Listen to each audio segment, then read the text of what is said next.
The winter of 1944 was unlike any other. Europe was burning. The skies were thick with smoke, and the air wore over the continent and become a brutal chess game fought at 25,000 feet. On one side, the Luftwaffe, once unstoppable, now desperate to defend its crumbling empire. On the other, the Allied air forces, determined to break the Nazi war machine once and for all.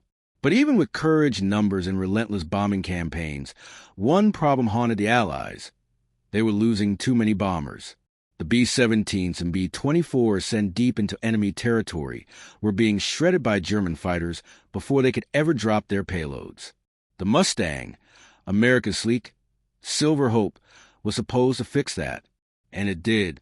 But no one, not even the Germans, could have imagined how terrifyingly powerful it would become once a small group of engineers decided to feed it something truly extraordinary, 150-octane fuel. Before this secret mix hit the airfields, the P-51 was already a legend in the making. Fast, agile, and with range long enough to escort bombers all the way to Berlin and back, it changed the rules of aerial warfare.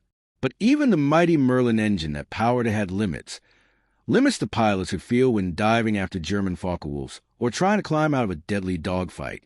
The Mustang was great, but great wasn't enough against pilots like Gallen and Hartmann, men who'd turned the sky into their hunting ground. Then came the whispers. Rumors spread among Allied pilots about a new kind of fuel, a special brew being tested in secret by a few squadrons in England.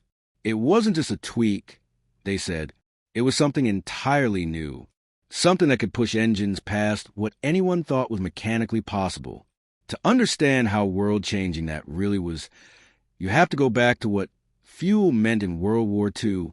Every drop was precious, and every octane number mattered.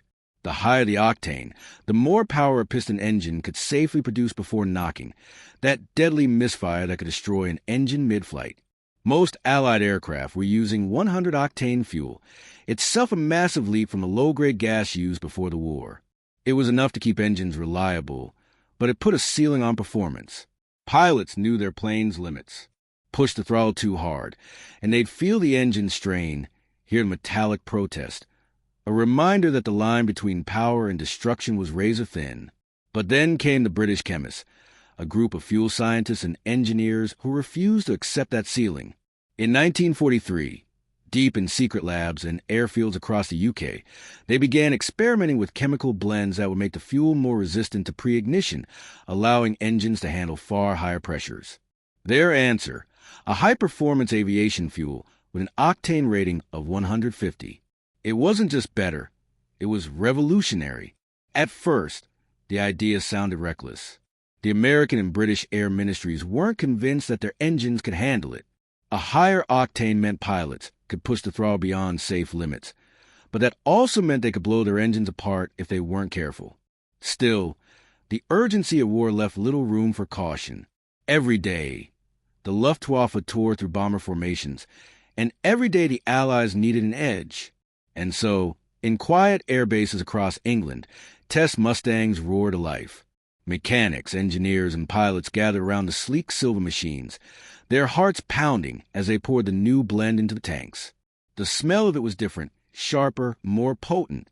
The ground crews didn't know exactly what to expect. They just knew the brass had said, "Try it." When those engines lit up, something remarkable happened. The roar was deeper. The throttle response was immediate. And when the test pilots took off, they knew instantly that this was not the same Mustang they had flown before. At first, it was subtle. A sharper climb, faster acceleration, tighter response. But once airborne, as the P-51s reached altitude and the pilots opened the throttles wide, the true potential of the 150-grade fuel exploded into life. The Merlin engines, once constrained by 61 inches of manifold pressure, were now safely boosted to over 75 inches. The result was staggering. More horsepower, higher top speeds, and climb rates that left even the Luftwaffe's best aircraft gasping in the wake. Word spread quickly. P-51s were hitting speeds close to 490 miles per hour in level flight, something no one had thought possible for a propeller-driven fighter. Pilots who had once struggled to match German interceptors were now running them down.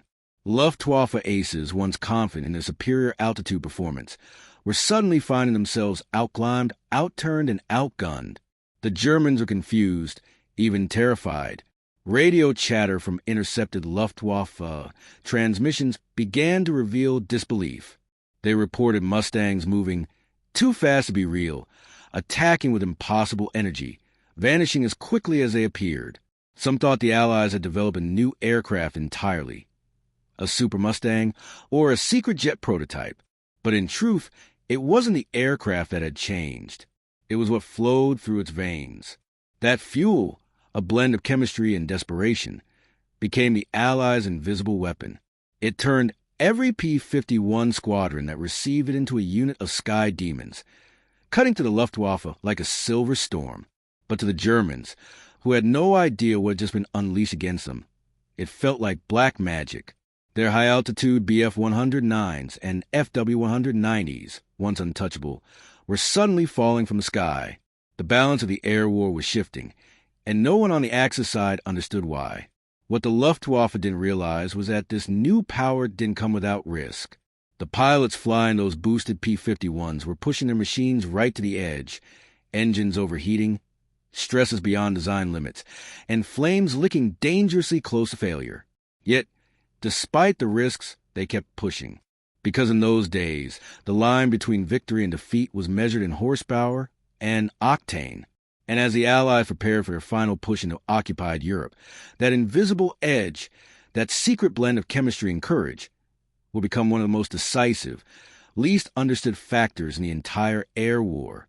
But the story of how it all came together, how that fuel reached the front lines, how the pilots reacted, and how it changed the face of aerial combat forever, is even more astonishing.